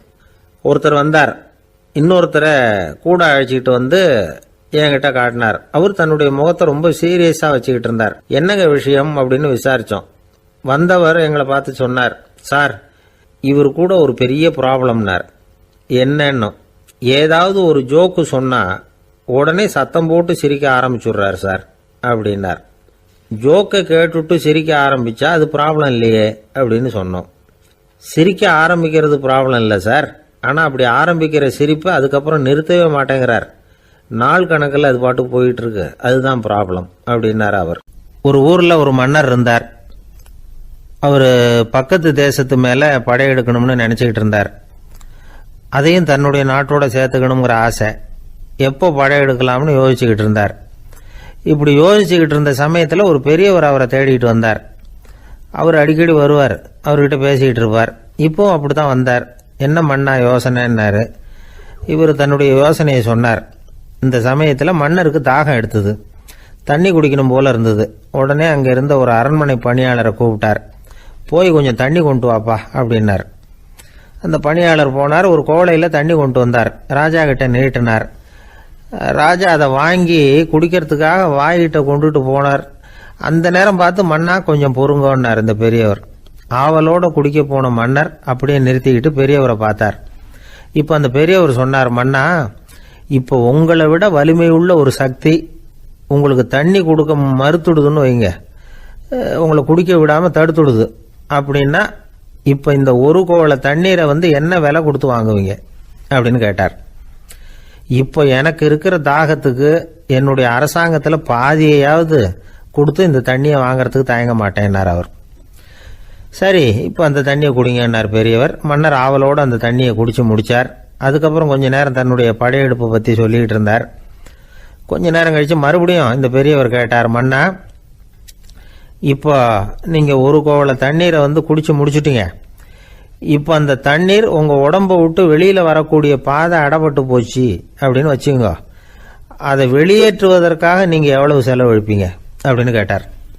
மன்னர் யோசனை பண்ணார். அப்படி ஒரு நிலைமை ஏற்பட்டு போச்சுன்னா என்னுடைய அரசாங்கம் பூராவையும் அதுக்கு ஈடாக தர்றதுக்கு கூட தயங்க மாட்டேன்னார். இப்போ அந்த பெரியவர் சொன்னார், எந்த அரசாங்கத்தின் மதிப்பு ஒரு கோவளை தண்ணீர் அளவுக்கு கூட இல்லையோ அந்த அரசாங்கத்தை அடையணுங்கிற பேராசையில் மனிதர்கள் தங்களுடைய சகோதரர்கள் கூடவே சண்டை போட்டுக்கிறாங்களே, அதில் ஏதாவது அர்த்தம் இருக்குதா அப்படின்னாராம். மன்னருக்கு இப்போதான் அர்த்தம் புரிஞ்சுதான். மனசில் தெளிவு உண்டாச்சு. தன் மனசுக்குள்ளே உண்டான வெறியை விரட்டி அடிச்சு விட்டார். அதுக்கப்புறம் நிம்மதியாக ஆட்சி புரிஞ்சார். இப்படி ஒரு கதை. உயிருக்கு என்ன விலை கொஞ்சம் யோசனை பண்ணி பாருங்கள். ஆனால் அது இப்போ எவ்வளோ மலிவாக போயிட்டுது, அதையும் யோசனை பண்ணி பாருங்களேன். ஆசை பேராசையாக மாறுது, அப்புறம் அது வெறியாக ஆகுது, அதுக்கப்புறம் பைத்தியம் முடியுது. இந்த காலத்து மனிதர்களுக்கு 2 விதமான பைத்தியம் பிடிச்சிருக்கிறதாக ஒரு பெரியவர் சொல்றார். ஒன்று பணம், இன்னொன்று அதிகாரம். இதெல்லாம் எவ்வளவு காலத்துக்கு நீடிக்கும்? ஒரு சர்வாதிகார நாட்டில் 3 பேர் ஜெயிலில் இருட்டு அறையில் பேசிக்கிட்டு இருக்கிறாங்க. நீ எப்படி இந்த ஜெயிலுக்கு வந்த அப்படின்னு ஒருத்தர் கேட்டாராம். இந்த நாட்டு ராஜாவை ஆதரித்து நான் பிரச்சாரம் பண்ணினேன், அதனால் கூட்டத்தில் தகராறு வந்துட்டுது, கலவரமாக போச்சு, அதுக்கு நான் தான் காரணம்னு அரெஸ்ட் பண்ணி இங்கே கொண்டாந்து போட்டாங்க அப்படின்னாராம் அவர். சரி, நீ எப்படி இங்கே வந்த அப்படின்னு இன்னொருத்தரை பார்த்து கேட்டிருக்கார். நான் இந்த நாட்டு ராஜாவை எதிர்த்து பிரச்சாரம் பண்ணேன், அதனால் கலவரம், அரெஸ்ட் பண்ணி கொண்டாந்து போட்டாங்கன்னார். சரிப்பா, நீ எப்படி அங்கே வந்த அப்படின்னு 3வது ஆளை பார்த்து இவங்க கேட்டாங்களாம். இதுக்கு அந்த ஆள் மெதுவாக வெளிச்சத்துக்கு வந்து நான் தான் இந்த நாட்டு ராஜா அப்படின்னாராம். ஒரு நண்பர் ஆனந்தமாக சிகரெட் பிடிச்சிக்கிட்டு இருந்தார். இந்த பழக்கத்தை விட்டுவிடுங்களேன் அப்படின்னு சொல்லி பார்த்தோம். விட்டுடலாம்னு தான் பார்க்குறேன், ஆனால் முடியலையேன்னார். மனசு வச்சா எல்லாம் முடியும் அப்படின்னோம். அவர் கொஞ்ச நேரம் யோசனை பண்ணார். அப்புறம் சொன்னார், சரி சார், இதுதான் நான் பிடிக்கிற கடைசி சிகரெட் அப்படின்னு சொல்லி ரொம்ப அழுத்தமாக புகையை உள்ளுக்கு இழுத்தார். அதுக்கப்புறம் அந்த துண்டு சிகரெட்டை வீசி எறிஞ்சுட்டார். ஒருத்தர் இது மாதிரி தீர்மானம் பண்ணி தன்னுடைய கடைசி சிகரெட்டை தூக்கி எறிஞ்சுட்டாருன்னா அது ஒரு பெரிய விஷயம்தான். அதுக்கு பிறகு அவர் உடம்புல படிப்படியாக என்னென்ன மாற்றங்கள் நடக்கும் அப்படிங்கிறத பற்றி ஒரு விவர பட்டியலே வெளியிட்டிருக்கிறாங்க. அது என்ன விவரம் தெரியுமா? ஒருத்தர் புகைப்பிடிக்கிற பழக்கத்தை நிறுத்துறாருன்னு வச்சுங்க. அப்படி அவர் நிறுத்தின 20 நிமிடங்களுக்குள்ள உயர் ரத்த அழுத்தம், உடல் வெப்பம், நாடி துடிப்பு இதெல்லாம் சரியான நிலைமைக்கு வந்துடுதான். 8 மணி நேரத்துக்குள்ள இந்த ஸ்மோக்கர்ஸ் பிரீத் அப்படிங்கிற தன்மை மறைஞ்சிருதான். ரத்தத்தில் உள்ள கார்பன் மோனாக்சைடு அளவு குறையுதான், ஆக்சிஜன் அளவு கூடுதான், சரியான அளவுக்கு வந்துடுதான். ஒருத்தர் கடைசி சிகரெட்டை தூக்கி எறிஞ்சுட்டார்னா 24 மணி நேரத்துக்குள்ள மாரடைப்பு ஏற்படுறதுக்கான வாய்ப்பு குறைஞ்சுடுதான். 48 மணி நேரத்துக்குள்ள உணர்வு நரம்புகளின் முனைப்பகுதிகள் மறுபடியும் ஒன்று சேர்ந்துருதான். அதனால நாக்கு சுவை உணர்வு, மூக்கின் முகரும் சக்தி இதெல்லாம் மேம்படுதான், நல்ல நிலைமைக்கு வந்துடுதான். சிகரெட்டை நிறுத்தின 3 நாளுக்குள்ள மூச்சு விடுறது சுலபமாயிடுதான். இப்படி அவங்க பட்டியல் நிறைய சொல்றாங்க. 2 அல்லது 3 மாசத்துக்குள்ள என்ன ஆகும் தெரியுமா? ரத்த ஓட்டம் மேம்படுது, நடக்கிறது சுலபமாயிடுது. நுரையீரல் கொள்ளளவு 30% அதிகரிக்குது. 1லிருந்து 9 மாசத்துக்குள்ள சுவாச குறைபாடுகள் நீங்குது. நுரையீரலில் இருக்கக்கூடிய இந்த அசுத்தம் வடிகட்டும் திசுக்கள் சரியா வேலை செய்ய ஆரம்பிச்சிருது. 1 வருஷத்துக்குள்ள இந்த இதய அழுத்த நோய்க்கான வாய்ப்பு பாதியா குறைஞ்சிருது.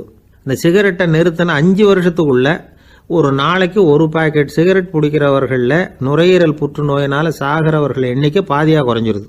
புற்றுநோய் செல்கள் சீரமைக்கப்படுது. ஆக ஒருத்தர் புகைக்கிறத விட்டுணும்னு தீர்மானம் பண்ணி தன் கையில் இருக்கிற சிகரெட்டை இதுதான் கடைசின்னு சொல்லி தூக்கி எறிஞ்சுட்டா அதுக்கப்புறம் படிப்படியா இவ்வளவு நன்மைகளும் மாற்றங்களும் ஏற்படுறதாக இந்த அமெரிக்கன் கேன்சர் சொசைட்டி தெரிவிச்சிருக்குது. அதனால புகைப்பழக்கம் உள்ளவங்க இதெல்லாம் கொஞ்சம் யோசிச்சு பார்த்து அந்த பழக்கத்தை விட்டு விடுறது ரொம்ப நல்லது. ஆனால் அதையெல்லாம் நாம சொன்னா யாரு கேட்கறாங்க? என்னுடைய நண்பர் ஒருத்தர் புகைப்பழக்கம் உள்ளவர், அவர் என்கிட்ட சொன்னார், சார், சிகரெட் பிடிக்கிற பழக்கத்தை விட்டு விடுறது என்னை பொறுத்த வரைக்கும் ஒன்றும் பெரிய கஷ்டமான செயல் இல்லை, அது ரொம்ப சுலபம் அப்படின்னார். எப்படி சொல்றீங்கன்னு கேட்டேன். நான் ஏற்கனவே 20 தடவை அந்த பழக்கத்தை விட்டுருக்கேன் சார் அப்படின்னார் ரொம்ப பெருமையா. ஒரு குழந்தை பிறந்துதான் ஒரு வீட்டில். அந்த குழந்தைக்கு என்ன பேர் வைக்கிறதுங்கிறது ஒரு தகராறு. இந்த குழந்தைக்கு என்ன பேர் வைக்கிறதுங்கிறதுல தகராறு வந்துடுது. யாரு? கணவனுக்கும் மனைவிக்கும். அவன் என்ன சொல்கிறான், எங்கள் அப்பா பேரை தான் வைக்கணுங்கிறான் அவன். இந்த அம்மா என்ன சொல்லுது, இல்லை எங்கள் அப்பா பேரை தான் வைக்கணும் அப்படிங்குது. இது காலையிலேருந்து சண்டை, தகராறு. எதிர்த்த வீட்டுக்காரன் பார்த்தான், இது என்ன காலையிலேருந்து எதிர்த்த வீட்டில் தகராறு நடக்குது, என்னென்னு போய் கேட்டிருக்கான். என்னம்மா உங்களுக்கு உள்ள தகராறு, காலையிலேருந்து பார்த்தேன் அப்படின்னா. ஒன்றும் இல்லைம்மா, எங்கள் குழந்தைக்கு பேர் வைக்கிறதுல எங்களுக்கு உள்ள ஒத்து போக முடியல. நான் எங்கள் அப்பா பேரை வைக்கணுங்கிறேன், அந்த அம்மா அவங்க அப்பா பேரை வைக்கணுங்குது. அதுதான் எங்களால் குடும்பத்தில் ஒரு நிம்மதி இல்லாமல் இருக்கிறோம், தகராறு பண்ணிகிட்ருக்கோம் அப்படின்னு நானா. அப்போ எதிர்த்த வீட்டுக்காரன் சொல்லியிருக்கான், எதிர்த்த வீட்டுக்காரன்னு நான் எதுக்கு இருக்கிறேன், நான் பஞ்சாயத்து பண்ணி வைக்கிறேன்.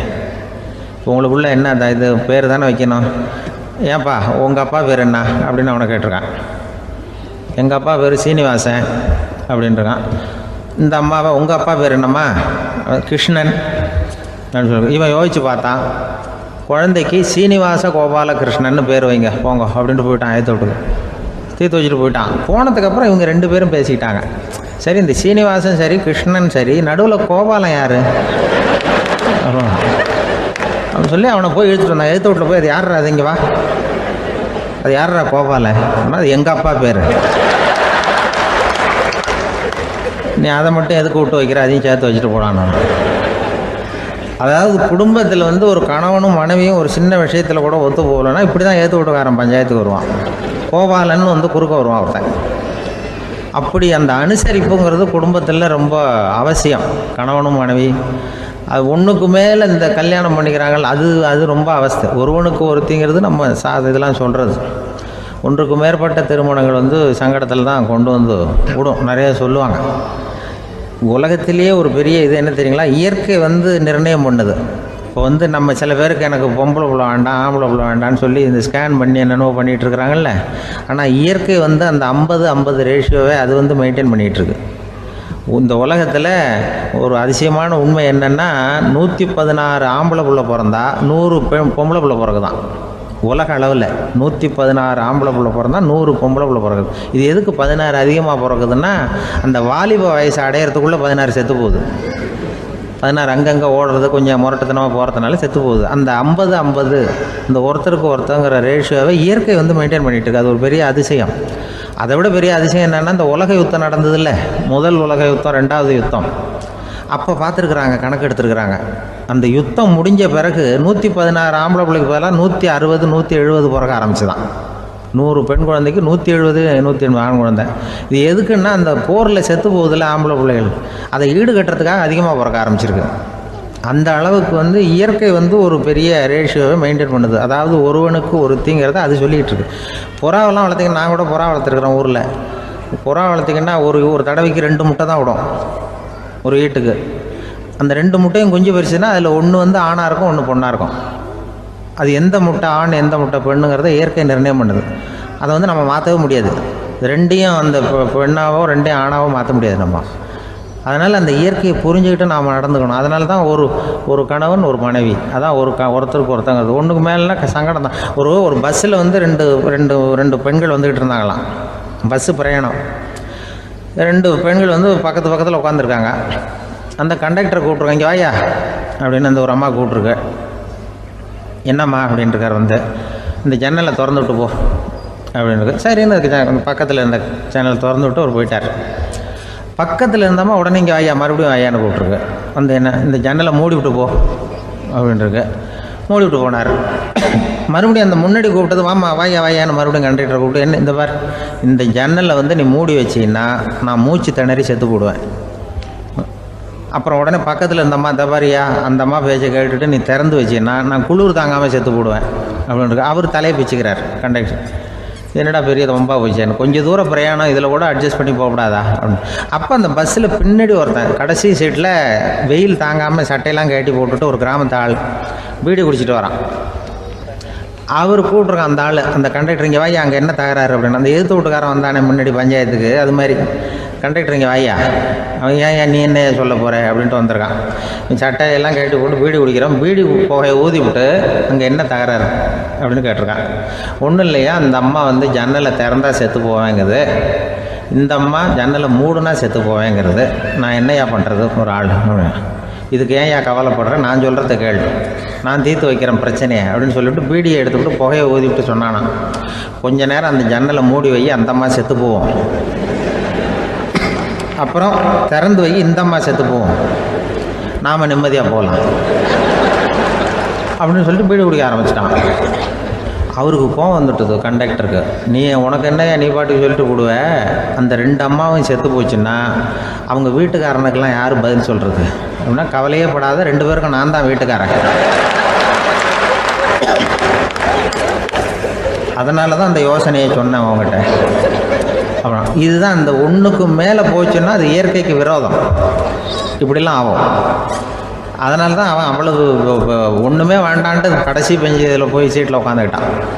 அப்படி அது இயற்கையை புரிஞ்சுக்கிட்டு வாழணுங்கிறது முக்கியம். குடும்பத்தில் வந்து கணவனுடைய பங்கு என்ன, மனைவனுடைய பங்கு, குழந்தை குட்டிகள்லாம் சொல்லுவாங்க. அப்படி இருக்கணும். கணவன்கிறவனுக்கு நிறைய சகிப்புத்தன்மை தேவைப்படுது. இதில் ஒரு பெரிய நீதிபதி இருந்தார் சென்னையில், உண்மையாக நடந்தது. சென்னையில் ரொம்ப காலத்துக்கு முன்னாடி காந்தி இருந்த காலத்தில் சென்னையில் ஒரு நீதிபதி, அவர் ஒரு நாள் நீதி கோர்ட்லாம் விட்டு ரொம்ப கஷ்டப்பட்டு ராத்திரி சும்மா போய் உடனே வீட்டுக்கு வரல. கோர்ட்டினுடைய நடவடிக்கை முடிஞ்சு வீட்டுக்கு வராமல் போய் எங்கெங்கேயோ போய் சுற்றிவிட்டு அந்த நண்பர்களோடு அப்படி உல்லாசமாக அப்படி கொண்டாடிவிட்டு ராத்திரிக்கு வந்திருக்கிறாரு வீட்டுக்கு 1 மணிக்கு. அப்போ அந்த வயசான அம்மா வாசல்லையே காத்துக்கிட்டு இருக்கு. உள்ளே போச்சு நீதிபதி இன்னும் வந்து சேரலேன்னு வாசல்லையே நின்றுட்டு இருந்துதான். அப்போ அது வந்த உடனே பலார்னு அரைஞ்சி விட்டாங்களாம் அந்த அம்மா. ஏன்டா அவ்வளோ தூரம் எங்கே போனேன்? என்ன தான் நீதிபதியாக இருந்தாலும் அவங்களுக்கு உள்ள தானே.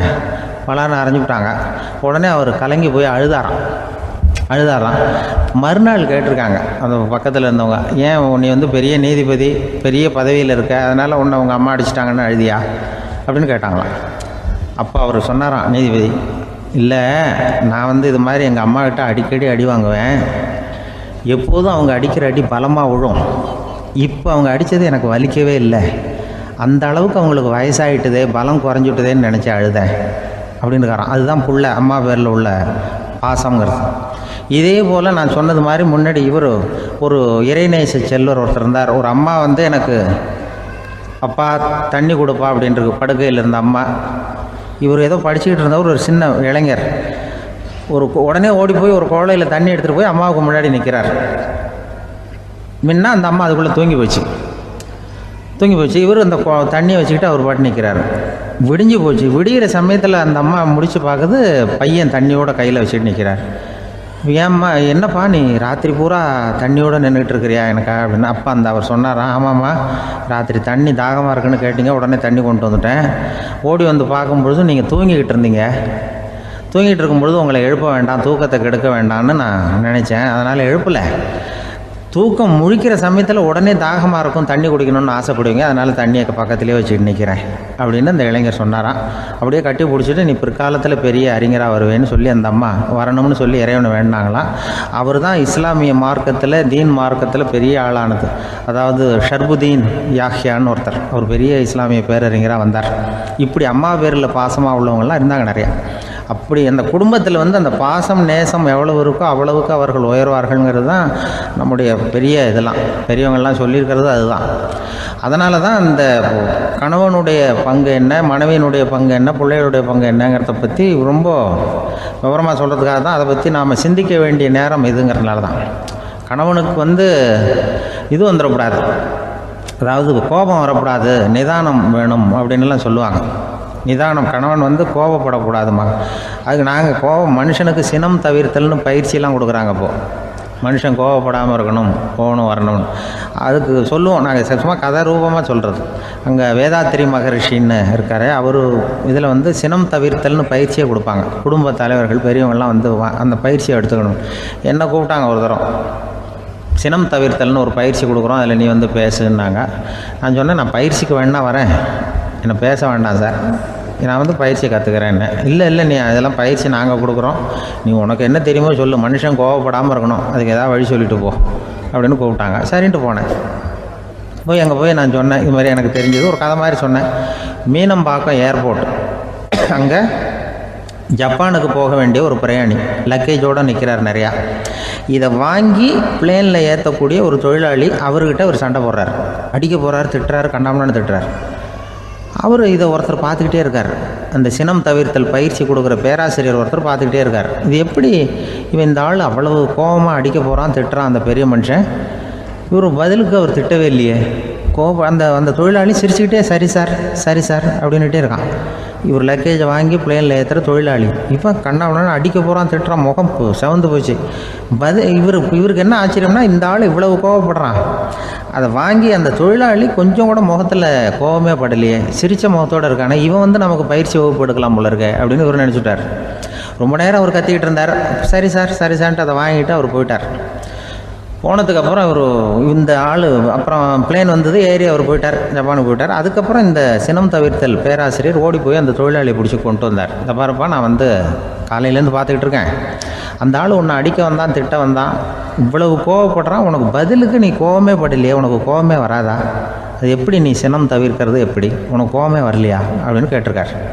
அப்போ அந்த தொழிலாளி சொன்னாராம், அப்படி இல்லை சார், மனுஷன்னு பிறந்தால் கோவம் படாமல் இருக்க முடியாது, எல்லாருக்கும் கோவம் வரும், அது அவங்கவுங்க வழியில் டீல் பண்ணுவாங்க, நான் அதை என் வழியில் டீல் பண்ணேன், அவ்வளோதான். அப்போ அவர் திட்டும் பொழுது உனக்கு கோபம் வந்தது தானே? வந்தது சார். அப்போ அது எப்படி டீல் பண்ணேன்னு கேட்டிருக்காரு. அப்போ அப்போ இவன் சொன்னான், ஒன்றும் இல்லை சார், அந்த அந்த பிரயாணி வந்து இப்போ ஜப்பானுக்கு போயிட்டுருக்கார், அவர் லக்கேஜெலாம் அமெரிக்கா போயிட்டுருக்கு.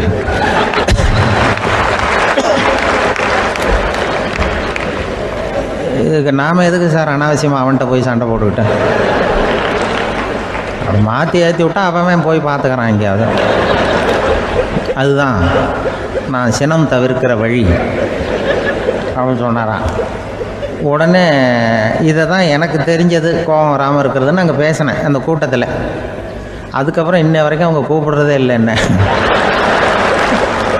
ஏன்னா நாங்கள் வந்து முறையாக ஒருத்தன் கோவப்படாமல் இருக்கிறதுக்கு என்ன வழின்னு சொல்லி கொடுத்துட்ருக்குறோம்.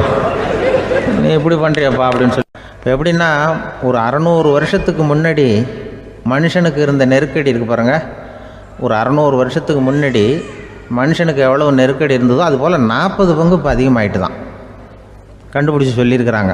அவ்வளவு நெருக்கடிக்கு மத்தியில் நாம் வாழ்ந்துக்கிட்டு இருக்கிறோம். ஒரு 600 வருஷத்துக்கு முன்னாடி என் தலையில் 1 கிலோ வச்சுக்கிட்டு நின்னேன்னு வைங்க, இப்போ 40 கிலோ வச்சுக்கிட்டு நிற்கிறேன். அப்படி ஒவ்வொரு மனுஷனுக்கும் வாழ்க்கையில் நெருக்கடி அதிகமாக போச்சு. இப்போ இந்த நெருக்கடியில் முன்னாடிலாம் யாரோ ஒருத்தர் தான் தியானம் பண்ணுவாங்க. தியானம்னா ஒருத்தர் 2 பேர் காட்டுக்கு போய் தியானம் பண்ணிகிட்டு இருப்பாங்க 600 வருஷத்துக்கு முன்னாடி. இப்போ வீட்டுக்கு வீடு தியானம் நடக்குது. ஏன்னா அந்தளவுக்கு வாழ்க்கையில் ஒரு நிம்மதி வேணும் அப்படின்னு சொல்லி பண்ணிட்டாங்க. அதுக்கு தான் இயற்கை கொடுத்துருக்கிற ஒரு இயற்கையான வைத்தியம்தான் சிரிப்புங்கிறது. இதை பற்றி பெரியவங்கள்லாம் இப்போ ஆராய்ச்சி பண்ணிகிட்டு இருக்கிறாங்க. சிரிப்புங்கிறது நாம் பிறந்து ஒரு 6 மாதத்தில் தான் முதல் தடவையாக விவரமாக சிரிக்க ஆரம்பிக்கிறோமா. நாம் பிறந்து 6 மாதத்துக்கு, அதாவது முதல் தடவை சிரிக்க ஆரம்பிக்கிறது ஒரு 6ஆவது வாரம், 1.5 மாதத்தில் தான் குழந்தை வந்து விவரமாக சிரிக்க ஆரம்பிக்குது. அப்புறம் அப்படியே சிரிக்க ஆரம்பிக்கிறோமா. அதையெல்லாம் இப்போ கணக்கு எடுத்துருக்குறாங்க. ஒரு குழந்தை ஒரு நாளைக்கு 200 தடவை சிரிக்குதான் ஒரு குழந்தை. பெரியவங்கள்லாம் 15 தடவை சிரிக்கிறாங்களாம். 200 தடவை சிரிச்சுக்கிட்டு இருந்த நாம் அப்படியே குறைஞ்சி 15 ஆகிட்டு. அதனால தான் இருதய நோயெல்லாம் வருது, ஹார்ட் அட்டாக்லாம் வருதுன்னு கண்டுபிடிச்சிருக்கிறாங்க. 200 சிரிப்புக்கு வந்து அது வந்து இயல்புத்தன்மை, மனுஷனுடைய இயல்புத்தன்மை சிரிக்கிறது. அதுக்கு ஜோக்கே தேவைப்படாது. ஆனால் இப்போ காலங்காலமாக நாம் என்ன போதிக்கப்பட்டு வந்திருக்கிறோம்னா, சிரிப்புங்கிறது ஒரு பாவமான செயல்.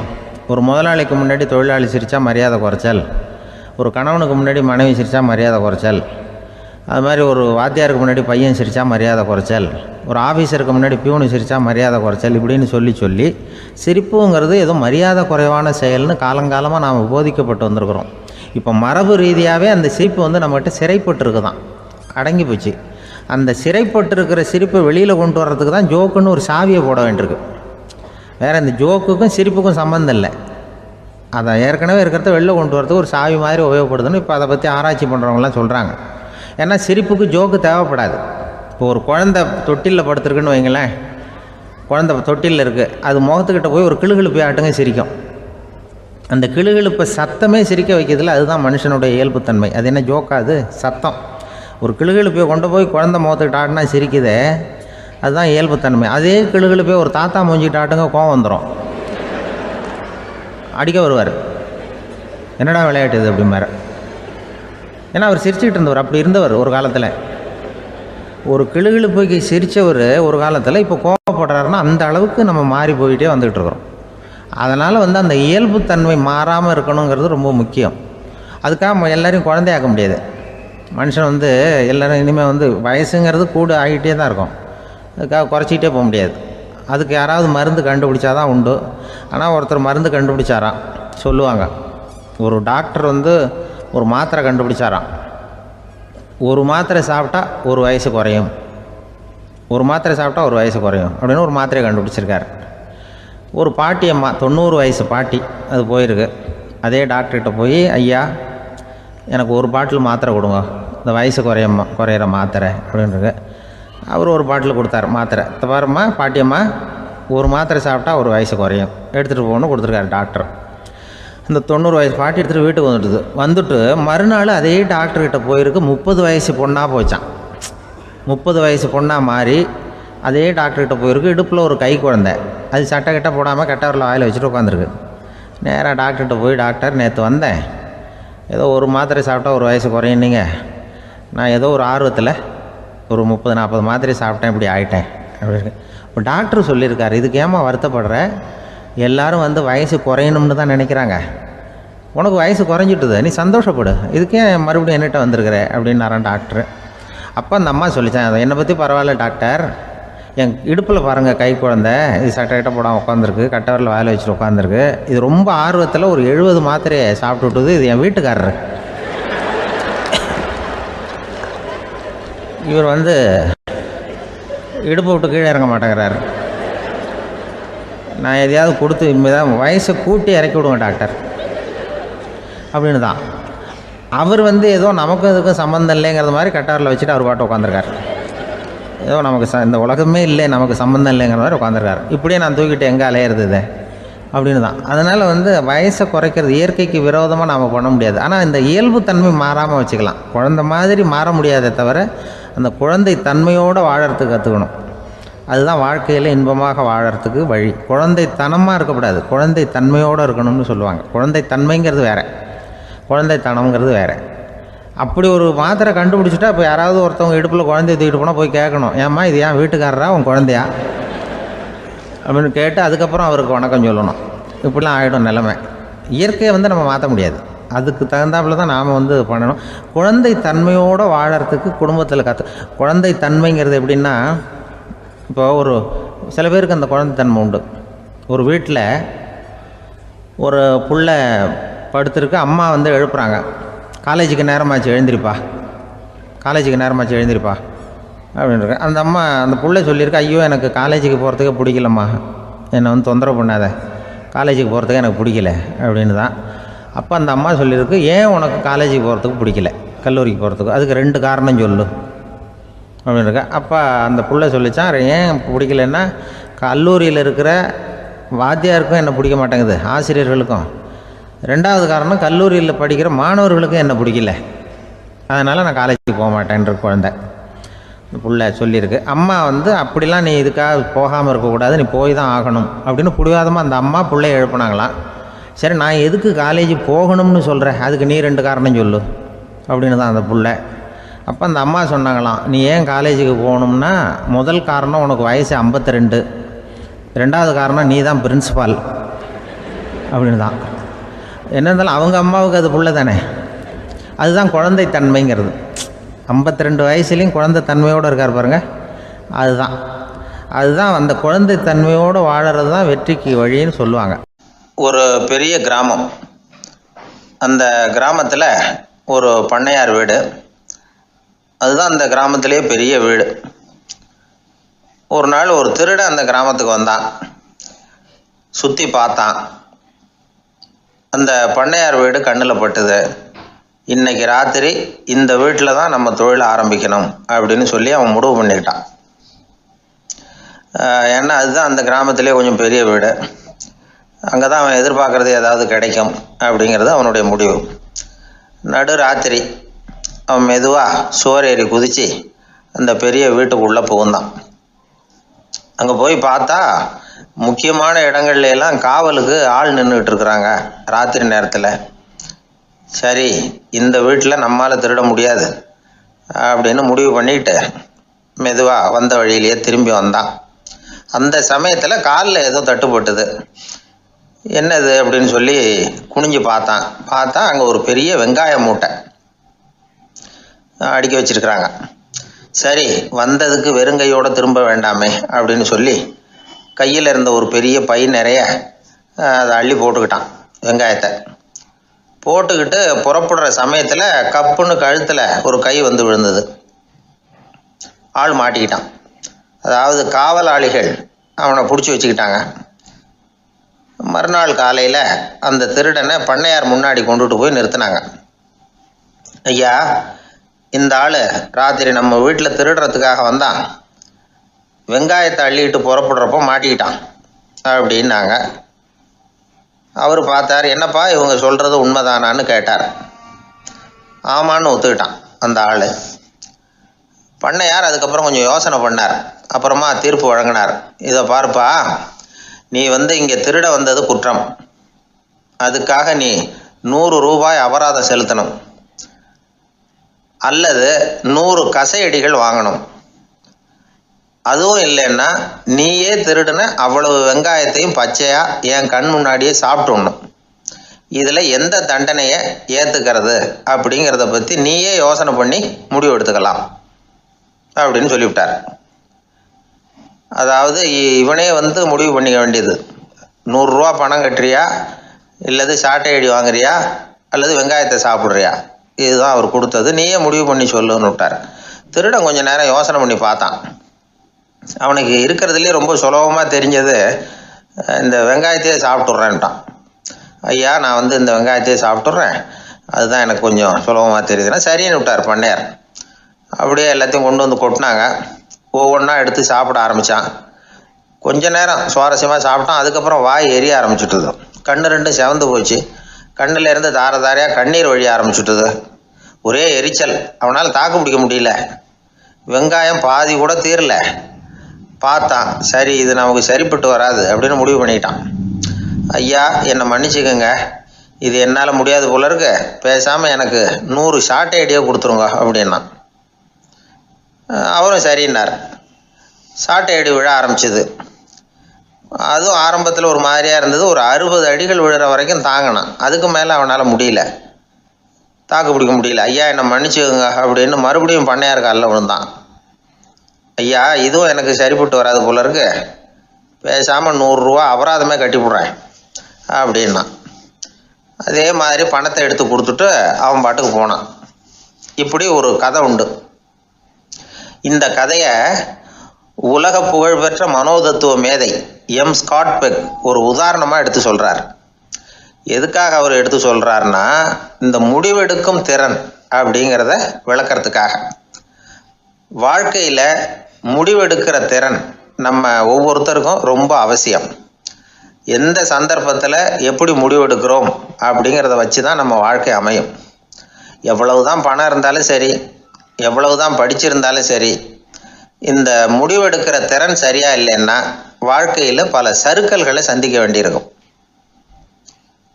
நாம் முடிவுகள் எடுத்தால் அந்த முடிவுகளால் ஏற்படக்கூடிய விளைவுகளுக்கு நாம் பொறுப்பு ஏற்க வேண்டியிருக்குமே அப்படிங்கிற பயத்தினால முடிவெடுக்கிற அதிகாரத்தை பல சமயங்களில் நாம் மற்றவங்களுக்கு தாரவாத்து கொடுத்துட்றோம். நாமே முடிவெடுக்கக்கூடிய திறமையை வளர்த்துக்கிறது தான் ரொம்ப முக்கியம்.